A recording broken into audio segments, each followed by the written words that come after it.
Hello friends, welcome back to my channel to a new blog. তো আমার আজকের ব্লগটা আমি বড়োদেরকে আমার প্রণাম এবং ছোটোদেরকে আমার অনেক ভালোবাসা জানিয়ে আজকের ব্লগটা শুরু করছি। তো আজকে আমি বানিয়েছি ফ্রায়েড রাইস আর মটর পনির। তো এই রেসিপিটা কীভাবে বানিয়েছি তোমাদের সাথে সেটা শেয়ার করি চলো।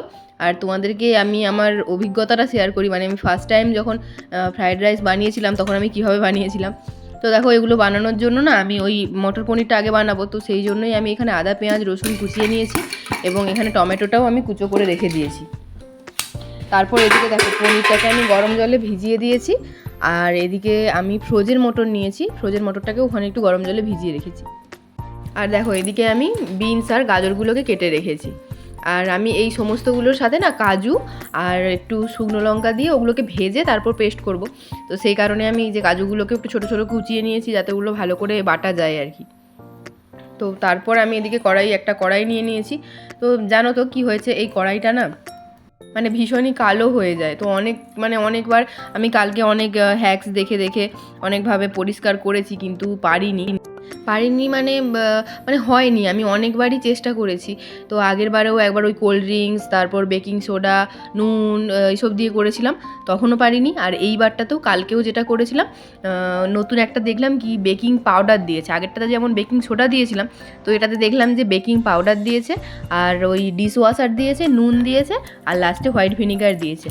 তারপর টিস্যু দিয়ে ভিজিয়ে রেখে দিয়েছে, তারপর ওটা তুলে নিল, দেখলাম সুন্দর হয়ে গেল। তো আমিও সেম প্রসেসেই করলাম, কিন্তু আমার পরিষ্কার হয়নি। তাও অনেকটা দেখেছি, মানে অনেকটা কলাটা যেটা কালো কালো হয়ে গেছিলো ভেতরটা, সেটা মোটামুটি কিছুটা অনেক মেহনত করে আমি ছাড়িয়েছি। তো তারপর দেখো, এদিকে আমি এই যে সবগুলোকে একসাথে দিয়ে দিয়ে ভেজে নিচ্ছি, তারপর এটা বেটে নেবো। আর এদিকে ওই যেটা ভাবছি আমি যে এইবার না বাড়ি গিয়ে একটা কড়াই আনবো ভাবছি। মানে কি বলো তো, এই যে রান্নার টিডিওগুলো শেয়ার করি, সত্যি বলতে এইরকম কালো কড়াই মানে আমার পরিষ্কার করতেও ভীষণই কষ্ট হয়। আর তোমাদের সাথে মানে এরকম কি বলবো, আর এরকম কালো কালো কড়াইয়ের মানে ভিডিওগুলো শেয়ার করতেও খারাপ লাগে। তো কিন্তু কিছু উপায় নেই আমার কাছে, তো সেই জন্যই আমি করি। আর ননস্টিক যেটা আছে ওটাতেও মাঝে মাঝে করি, কিন্তু ওটাতে না আমার রান্না করতে খুব একটা মানে সুবিধে হয় না, তাই আমি ওটাতে করি না, বেশিটাই কড়াইতে। আর দেখো, এদিকে আমি কি করছিলাম বলো তো, পেছন দিকে ঘুরে রান্না করছিলাম, আর ও এদিকে কখন জানো তো নুন নিয়ে এসছে। কি করেছো? এখানে ঢেলে দিয়েছে। নুনগুলো কেন ঢেলেছো বলো, কেন ঢেলেছো নুনটা? কি করেছে? তো ওই জন্যই ভাবছি যে আমি প্রথমে গিয়ে নিয়ে বাড়ি গিয়ে এবারে ওই এটা নিয়ে আসবো, কড়াই নিয়ে আসবো একটা, হয় ননস্টিকের বা না হলে লোহার। ভাবছি লোহারটা নিয়েই আসবো না, কারণ ওই লোহার আনলে, লোহা বলতে মানে এই ধরনের যেগুলো ওই হাতল ছাড়া হয় না, সেইগুলো হলেও ওই মাজার অনেক প্রবলেম, তার চেয়ে ননস্টিকই নিয়ে আসাটা ভালো। তো এখানে ওই জিনিসগুলো একটু বেশি দাম পড়ে যায়, তো সেই জন্যই মানে ভাবছি যে বাড়ি থেকেই আমার ননস্টিক না 3টে আছে কড়াই, বিয়ের সময় অনেকগুলো পড়েছিল, তো ওটাই একটা নিয়ে চলে আসবো ভাবছি। তো দেখো, কড়াইয়ের মধ্যে না আমি তেল আর বাটার মিশিয়ে মটর পনিরটা বানাবো, তো সেই জন্য আমি বাটার আর তেল দিয়ে দিয়েছি। তারপর একটু গরম হয়ে যাওয়ার পর না আমি ওতে হলুদ আর কাশ্মীরি রেড চিলিটা দিয়ে দিলাম। তো তারপর যে মশলাটা মানে ভেজে বেটেছি ওটাও এর মধ্যেই দিয়ে দিচ্ছি, দিয়ে ভালোভাবে নাড়িয়ে তারপর এর মধ্যেই আমি কড়াইশুঁটি দিয়ে নাড়িয়ে দেবো। আর আমি মটর পনিরটা না ফার্স্ট টাইমই বানালাম, মানে এর আগে মটর পনির মনে পড়ে না আমি বানিয়েছি কি না। তো এর আগে কাবলি ছোলা দিয়ে বানিয়েছি, পালং পনির বানিয়েছি, বা পনিরের দুধ পনির বলো, তোমার শাহি পনির বা বাটার পনির, এইগুলো বানিয়েছি। তো আমি মটর পনিরটা আমার যতদূর মনে পড়ে আমি এর আগে বানাইনি, এটা ফার্স্ট টাইমই বানালাম। তো দেখো, এগুলোকে ভালোভাবে কষিয়ে নিয়ে ওই যে ফ্রোজেন মটরশুঁটিটা গরম জলে আমি ভিজিয়ে রেখেছিলাম, ওটা হচ্ছে যে এর মধ্যে দিয়ে দিলাম। তারপর এটাকে ভালোভাবে নেড়ে কষিয়ে মানে একটু ভালো মতনভাবে জল ঢেলে অল্প আঁচে কষিয়ে নিলাম। তারপর এর মধ্যে দেখো আমি চিনি দিয়েছি, হ্যাঁ চিনিটা একটু হালকা মিষ্টি মিষ্টি ফ্লেভার আনবে, তো সেই জন্যই আমি চিনি দিয়েছি। আর দিয়ে এটাকে ঢাকা দিয়ে একটু কষিয়ে নেব, তারপর পনির ঢেলে নামিয়ে নেবো, তাহলেই রেডি হয়ে যাবে আমাদের মটর পনির। তো তোমরা চাইলে এইভাবে বানাতে পারো। আর দেখো কি বলো তো, আমি কি করেছি, ওই আগে কি করতাম, আমার যে রান্নার একটা আলাদা রকম চ্যানেল করেছিলাম, তো সেখানে আমি এই বড় ভিডিওগুলো পোস্ট করতাম, তো না একদমই সত্যি বলতে ভিউ আসতো না। আর এই চ্যানেলটাতেও যে ভিউ আসছে আমি সেটাও বলবো না, তো যেটুকু আসছে দেখছি সেটার তুলনায় এটা মোটামুটি একটা গ্রোয়ের মধ্যে আছে। তো সেই জন্য ভাবলাম যে আলাদাভাবে কোনো ব্লগ না শেয়ার, মানে ব্লগ আলাদা রান্না আলাদা এভাবে না শেয়ার করে আমি একসাথেই দিই সবগুলো। তাতে এখানে মানে তোমাদের সাথে আমার রান্নাটাও শেয়ার করা হবে, আর তোমাদের সাথে মানে আমার ব্লগ আকারে বলাও হবে এটা। তো আমি পনিরগুলোকে না হালকা ভেজে গরম জলের মধ্যে ভিজিয়ে রেখেছিলাম অল্প একটু নুন দিয়ে। তো তার ওই পনিরগুলোকে এর মধ্যে ঢেলে নামিয়ে দিলাম। তারপরে একটু কাসুরি মেথিটা এর ওপর দিয়ে দিলাম, হাতে একটু গুঁড়ো করে দিয়ে দিলাম। তারপরে দিয়ে দিচ্ছি অল্প, খুব সামান্য পরিমাণে কাসুরি মেথি আর গরম মশলাটা দিলাম, কারণ রাকেশ খুব একটা পছন্দ করে না ওর বেশি এই গরম মশলা ধরনের জিনিসগুলো, ওর বাড়ির কেউই পছন্দ করে না। মানে আমার শ্বশুর মশাই যে ওর বাবা, সে একটু পছন্দ করলেও আর বাদবাকি কেউ পছন্দ করে না। তবু রাকেশ দিয়ে দিলে খেয়ে নেয়, আর বাকিরা তো খাবেই না বেশি হয়ে গেলে, অনেক রকম প্রবলেম থাকে।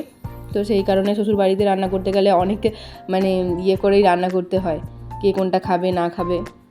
তো তারপর এদিকে দেখো ফ্রাইড রাইসের জন্য আমি চাল বসিয়ে দিয়েছি, আর তারপর আমি চালের মধ্যে চালটা থেকে গরম জল দিয়েই বসালাম। আর এর মধ্যে আমি দিয়ে দিচ্ছি এলাচ, দারচিনি, লবঙ্গ, একটা তেজপাতা আর অল্প একটু সাজিরে। তো এটাতে বেশি পরিমাণে জল দিতে হবে এবং এরকম টকবগিয়েই ফোটাতে হবে, মানে ধীরে ধীরে ফোটালে হবে না। আর এখানে দেখো আমি একটু নিয়েছি সাজিরে, গোলমরিচ, লবঙ্গ, একটু বড় এলাচ, একটু ছোট এলাচ, আর এখানে আছে জয়িত্রী আর একটা জায়ফল, তো আর দারচিনি। তো এইগুলোকে হালকা মানে আমি একটু গুঁড়ো করে নেবো। তোমরা চাইলে ভেজেও গুঁড়ো করতে পারো, আর আমি এটা এমনিই করছি। তো তারপর দেখো কড়াইতে আমি তেল আর ঘি দিয়ে এটা ফ্রাইড রাইসটা বানাবো। আর এই ফ্রাইড রাইসটা না আমি এইভাবে, মানে যেই প্রসেসে আমি বানাচ্ছি আজকে দেখো, এই প্রসেসে আমি কোনো দিনই বানাইনি। মানে এটা একটু তাড়াতাড়ি হয়ে গেল দেখলাম, কিন্তু আমার মনে হলো যে চালগুলো একটু ভেঙে ভেঙে গেল। কিন্তু তাড়াতাড়ি যাদের দরকার এরকমভাবে করতেই পারো। আর আমি যেটা বলছিলাম যে আমি ফার্স্ট টাইম যখন ফ্রাইড রাইস বানিয়েছিলাম, আমি কোনো রকম মানে বাসমতি চাল ছাড়াই বানিয়েছিলাম। ফ্রাইড রাইস বলো বা বিরিয়ানি বলো, আমি ওই বাড়িতে যে ভাতের চালগুলো হয় না, ওই চালগুলো দিয়েই বানিয়েছিলাম। খুব একটা যে খারাপ হয়েছিল তা না, আর কোনো রকম কোনো মশলাও ছিল না। তো মশলা ছাড়াই আমি এগুলো বানিয়েছিলাম। আর দেখো এখানে আমি এইগুলোকে সবগুলোকে একসাথে ভেজে নিয়েছি, কাজু কিশমিশগুলোও দিয়ে দিচ্ছি।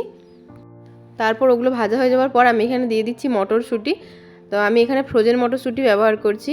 তারপর আমি দেখো এখানে একটু বেশি পরিমাণে চিনি দিয়েছি, কারণ কি ওটা যে মটর পনিরটা ওটা অনেকটা ঝাল, তাই এটা একটু মিষ্টি মিষ্টি করে বানিয়েছি।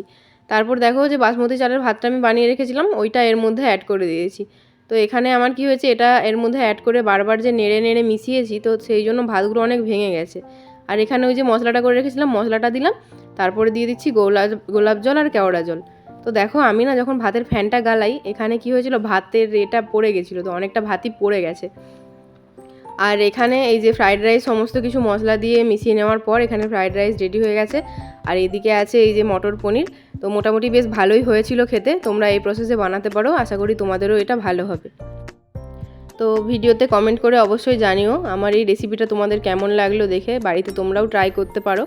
তো যদি ভালো লেগে থাকে লাইক কমেন্ট শেয়ার করো, এবং আমার চ্যানেলে আরও নতুন ভিডিও দেখার জন্য চ্যানেলটাকে সাবস্ক্রাইব করো। তো এখনের জন্য টাটা, দেখা হবে অন্য কোনো আরও একটা ব্লগে। ততক্ষণ তোমরা সবাই ভালো থেকো, সুস্থ থেকো, টাটা।